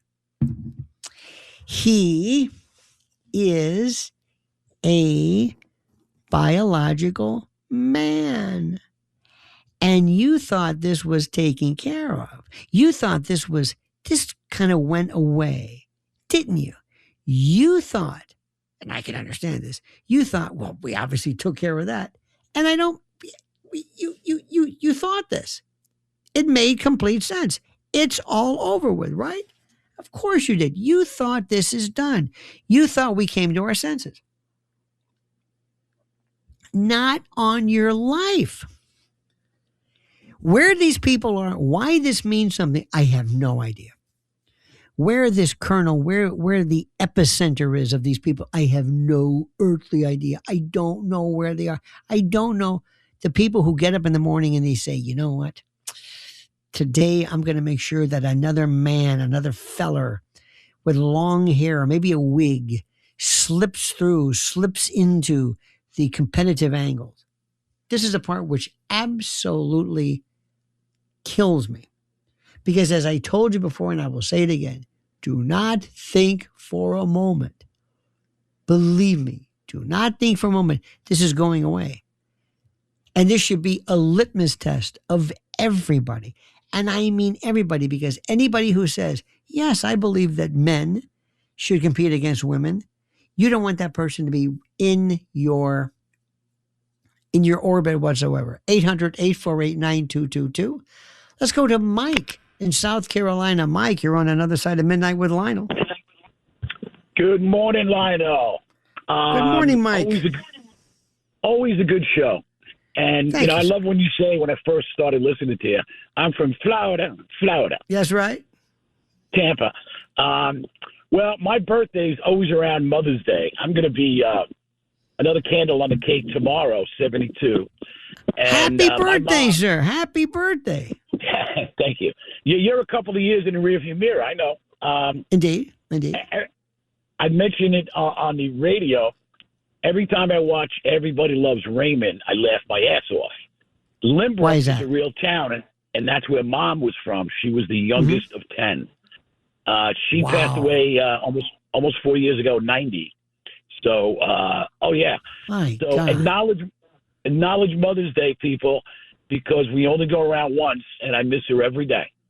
Every day, And you know that, though, the thing is that it's one of those stories where no matter how much we say it, we know in our heart of hearts, we know that, look, they can't live forever. They can't be. We don't want our parents merely to be breathing. We want them to be healthy and in good, in good fettle, as they say, in fighting trim. But you're right about that. And no matter how many times we hear this at the time, we don't seem to understand it. But see, this is what we just do. It's why everything is. Think about this. You're going to be 72. Where did your life go? In the blink of an eye, I have a son and daughter. They're on their own. They're doing well. And in the blink of an eye, I get correspondence from friends show me pictures of their grandkids, and in the blink of an eye, it's like, WTF? Right. Right. I understand. But that's a perception most people have, and that goes to show you. Have you ever been driving on a long stretch, and all of a sudden you say, "Oh my God, I've been driving." Oh my God, you say, "Wait." You just like wake up. You're not asleep, but it's called perception without awareness. And you were driving the whole time, but because nothing new was happening, it was like almost like your screen went to sleep or something, but you're still functioning, you're still driving. But that's kind of what life is. You can't think about every second or else you'd go crazy. The day would never end. There's got to be a balance of this. And then one day when you stop and think about it, you say, wow, where has the time gone? People don't say that in the first grade. Without a doubt. My father passed away 10 years ago. He was 88. He spent 52 years in supermarkets, manager and district manager. And he was pretty much the go-to guy in Long Island for the supermarkets, So, life goes by quickly, and just acknowledge, the good things in life, people. We only go around once. Absolutely correct. Mike, and again, thank you, my friend, and happy birthday to you, dear buddy boy. Ed in Indiana. Ed, you're on another side of midnight with Lionel. Hey, Lionel, you threw a plethora of information out, and I think I'm pretty well-versed in a lot of things, and what do you want to talk about? No. It's you, Ed. It's about you. Okay. Well, I was wondering, first, Paramount, in my mind, is still unsolved. Those drones, and they were saying it's some sort of Asian, I'm not going to denigrate anybody, weather equipment that were floating over Canada, and then all of a sudden we had fires, and that smoke filled our eastern cities, and basically closed down like some cities over there in the Orient that are perpetually closed because of smog and all sorts of. Do you remember right around Christmas a couple of years ago? I think it was a couple of years ago, around Christmas. Yeah, we had them here in New Jersey. There was these sightings of these rather large, like Buick-sized drones, and I think Pam Bondi, in yet another one of her promises, I'm going to get to this. why the Department of Justice, why the Attorney General is going to get to this, I have no idea. But Trump even said, yeah, I think I know what's going on. And then it just went away. But also, Ed, nobody followed up. Nobody followed up. Nobody. The news media, nobody brings it up. They just forgot. Remember, it's 3 days, Lionel's 3-day rule. And I thank you, Ed, for calling. It's the 3-day rule. And it drives me nuts. Ray's calling in Queens. Ray, you're on another side of midnight with Lionel. Good morning, Lionel. When the Supreme Court ruled that Dr. Renee Richards had to be allowed to play in the women's U.S. Open tennis, didn't that indicate that once a person is accepted as the new gender, they have to be treated as such?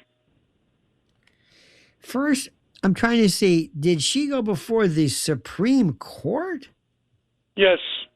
Here we go, yes. The most prominent case of Renee Richards, landmark 1977 decision from a New York Supreme Court, a lower trial held, allowing her to compete in the U.S. Open. I think this is the New York Supreme Court. This was Renee Richards, the New York Supreme Court. By the way, that Supreme Court that's the trial court level. And anyway, ruled that the test. By the way, here we go. Dr. Renee Richards, a transgender woman and ophthalmologist, was denied entry to the 1977 U.S. Open because she refused to pass a sex chromatin test. New York Supreme Court Justice Alfred Ashone ruled that the test was grossly unfair, discriminatory, and violated her rights under the New York human rights law. So that's a different issue. That's the testing, and it's New York law versus federal. Now, let me ask you something. But she played in the U.S. Open. She was allowed to play. She finished but it was a 25th or something like that. No, I know that, but do you understand what I just told you? The reason for it, they found that making her take this test was found to be discriminatory or whatever. That was the problem. It was in the taking of the test, not the issue of whether trans people should be playing. You have to look at what particular narrow issue she was, how the case was decided. That notwithstanding, what is your take on it?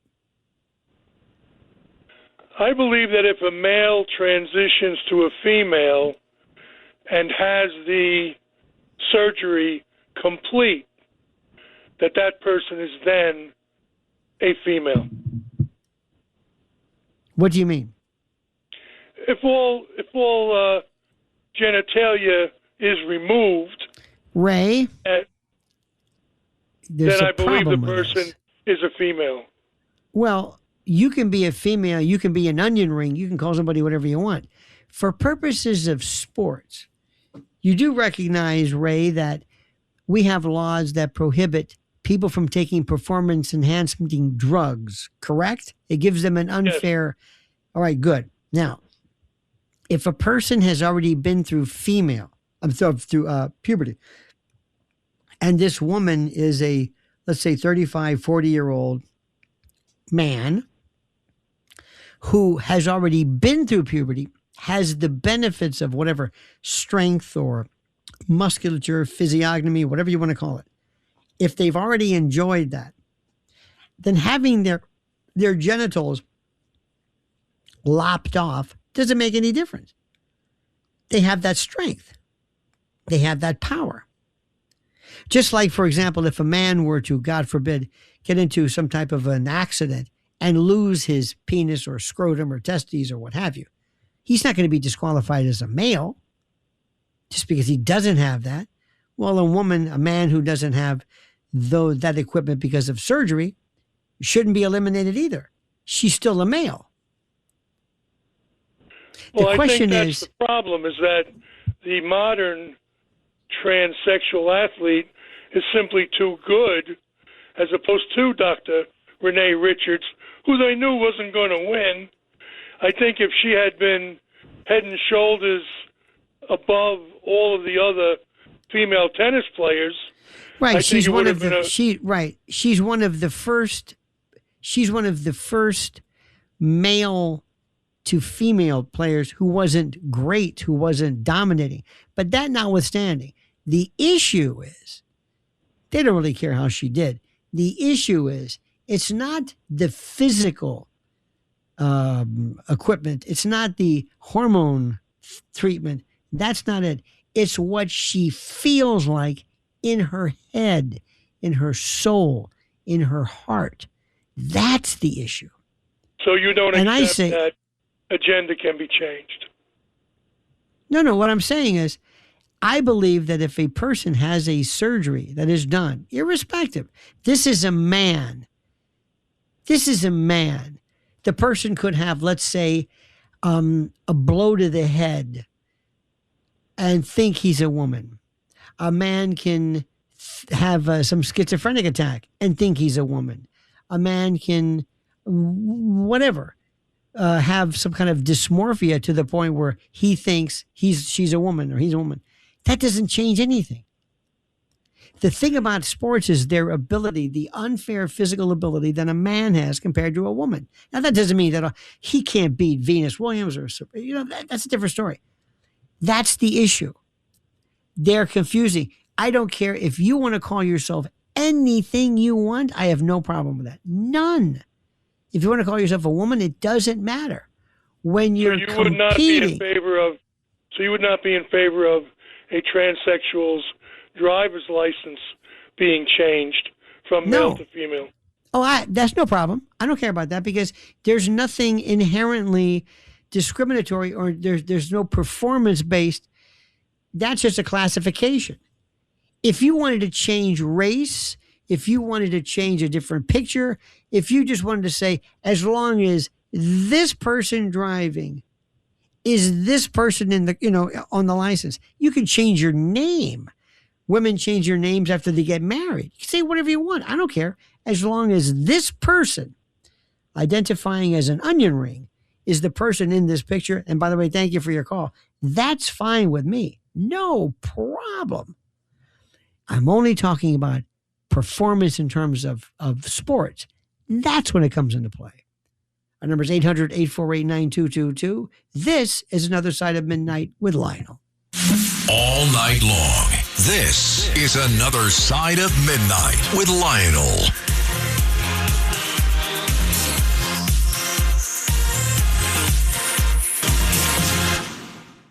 It's Another Side of Midnight with Lionel.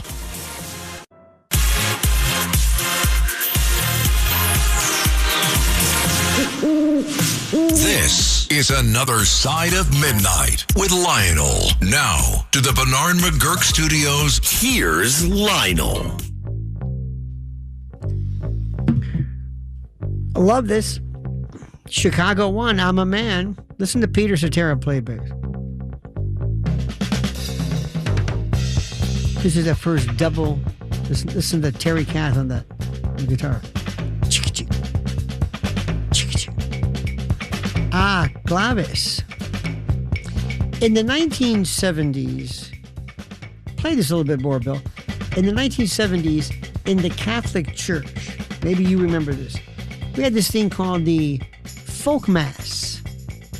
And Folk Mass, for some reason, was this introduction of guitars and less, organ and all this kind of stuff. So we had this nun who passed out all of these claves, maracas, cowbell, tambourine. We sound like the worst rhythm band anybody's ever heard. Nobody could make out what the song was. Anybody. Anyway, that was from Chicago. That was from Chicago 1, Chicago Transit Authority before they tightened the name.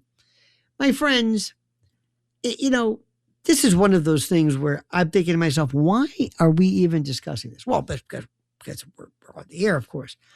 But if you would have told me that we would have lived in a time where people could actually transmogrify their gender, I thought we were done with this. I thought foolishly that either Trump had taken care of this or legislation had passed or something. Not at all. But if you had told me that one day we were going to be discussing whether there was actually something that is remotely fair or remotely, rational about having somebody compete who is physically stronger, for the most part, can't take performance-enhancing drugs, can't take synthetic testosterone, synthetic PEDs, but can be used that natural PED which nature provided. It makes cosmically no sense. And one of the things, if you had to ask me, why do you think this is? The bad guys, the globalists, the New World Order folks, whoever these people are, they want to do everything in their power to make you not sure what reality is. They really do. They want to make you sure. They want to make you confused, disconnected, unsure, unaware, how do I say this? You're just, it's one of those things which just blows my mind. So in any event, I thank you all so much for being with us. Please make sure you celebrate your mother on this day. And I'm so glad, I hope that you do have her with you. Remember, you only get one of those. So Mr. Lee and Jackson, thank you so much for stewarding the helm, and thank you so much for being a part of this, my dear friends. We will be back next weekend. Thank you so much for being with us. By the way, you can follow me at Lionel.news. And in the meantime, remember, the monkey's dead. The show's over. Sue ya. That.